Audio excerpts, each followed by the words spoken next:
to At the Forefront Fintech Conversations. I'm Eric Soderberg. I'm a managing partner here at Forefront. And today I'm here with Amanda Perrucci, who is the head of our digital group. Hey Eric, thanks for having me. Yeah, thank you for joining. Of course. Amanda and a couple of members of her team a couple weeks ago went up to Boston for a couple days, I think it was, for HubSpot's Inbound Conference.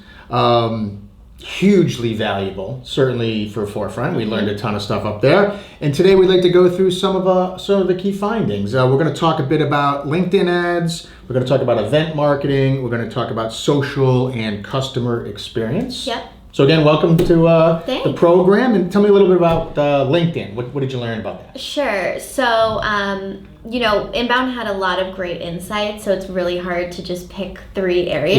Yeah. But LinkedIn ads is something that we do at Forefront a lot, and we're always trying to improve our performance. And we attended a session on B2B LinkedIn ads and how to improve them. And I think one thing that we know, and every marketer in the fintech space knows, is that LinkedIn is the best platform to be on if you're trying to reach your audience on social media. But I think something that's a common misconception is that it's a quick, easy win. One thing that we learned from a firm, B2 Linked, they shared their experience in that they recommend $5,000 to $8,000 a month in spend, and at least 3 to 6 months of running campaigns to get to a place where you're going to start to see results. And I think something that we all struggle with is we want to see results right away, and sometimes it can be hard to invest that much money into just one tactic. I actually wrote an article recently about helpful tips and tricks for selecting the right ad format, selecting the right objective, and how you should be bidding. One ad that I wanted to highlight is something that LinkedIn actually introduced this summer, which is the thought leader ads. So basically what you can do is you can harness the network and reach of your top executives and translate that into brand awareness and engagement for your brand. So you can promote the post on LinkedIn that your CEO puts out there to get more traffic to your LinkedIn page. And that's one type of ad that we are starting to incorporate more, and we encourage others too. So you mentioned a 5 to 8K a month spend, which sounds like a lot, and maybe outside the budget of some smaller firms, certainly in the space. Even some larger ones might see that as a large number. Should you be using LinkedIn without that kind of spend, and how do you think about that? Honestly, it's trial and error. Yeah. So we do have clients that spend less than that and they still see good results. Yeah. It's a matter of optimizing your campaigns the best you can with what you have. So it's not to say if you can't spend that money, don't do it. It's just you might need to understand the results that you might get and kind of set expectations with your C-level. Cool. That sounds good. Okay, let's talk about event marketing. Sure. Yeah, so this one was a really interesting session for us. We have a ton of clients that do webinars, events online and in person, and one big part of marketing for events are emails. So we learned a lot about how to increase your open rates and your show up rates. And the biggest takeaway that most marketers may or may not agree with is that you're just not sending enough emails. Really? And that's a hot take. Another hot take that we heard was that, unsubscribing is actually a good thing. One, it's engagement, but two, it's pruning your list of people that aren't actually qualified for you. Whether they're just purging their inbox and just were never relevant to begin with, or they were relevant and now they decided, okay, it's not a fit anymore, doesn't make sense for me to stay up to date.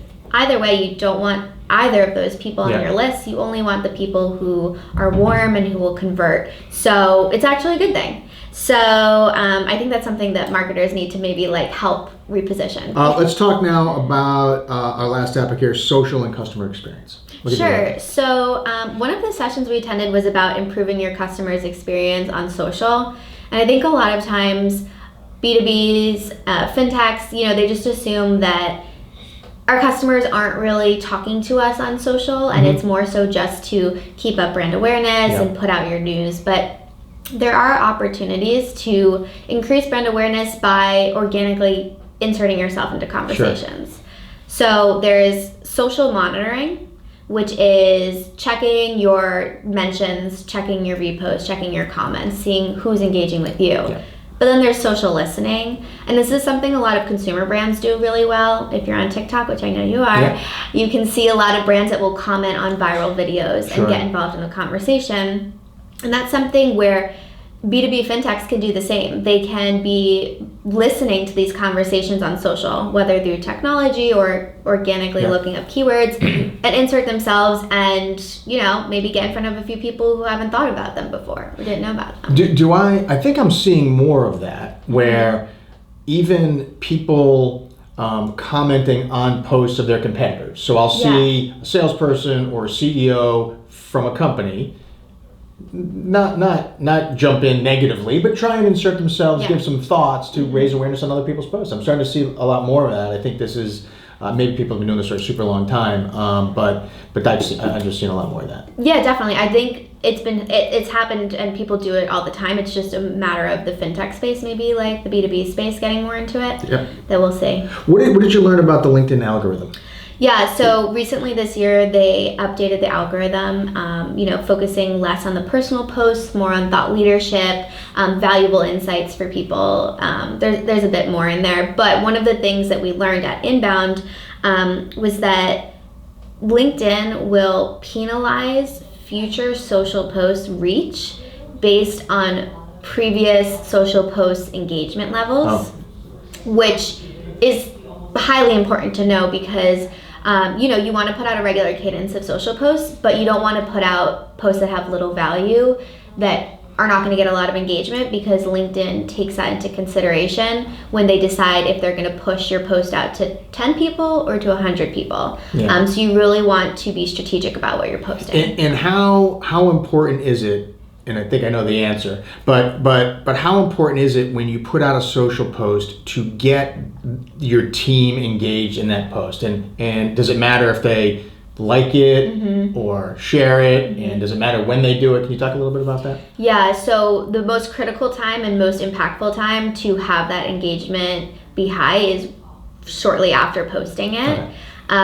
LinkedIn notices how quickly people react to it and how many people are reacting to it, and will amplify your reach based on that. So something we do at Forefront with our clients is we are always encouraging them, or doing it ourselves, sending social posts to the company and saying, like this, share it, comment, etc., and do it right away so we can start to increase the impact and engagement for our clients. And I think my understanding is that liking is the first thing to do. Sharing is a little bit better. Sharing with a comment is the best. Is that those things are more impactful in that sort of order? Yes, especially because with LinkedIn's algorithm, they want more valuable thought leadership insights. Adding that commentary shows LinkedIn that you're not just reposting it, you're actually adding more to the conversation. So they want to encourage conversations. Awesome. Well, that was great. Yeah. I am super glad you came on the program. I'm super glad we sent our team to that Inbound conference. I think we learned a ton. You can learn a lot more of what we learned by visiting forefrontcoms.com, where you'll find a bunch of thought leadership pieces and other materials that I think will help in the digital realm. So thank you very much for listening in today, and thank you again, Amanda, for joining the program. Yeah, thanks for having me.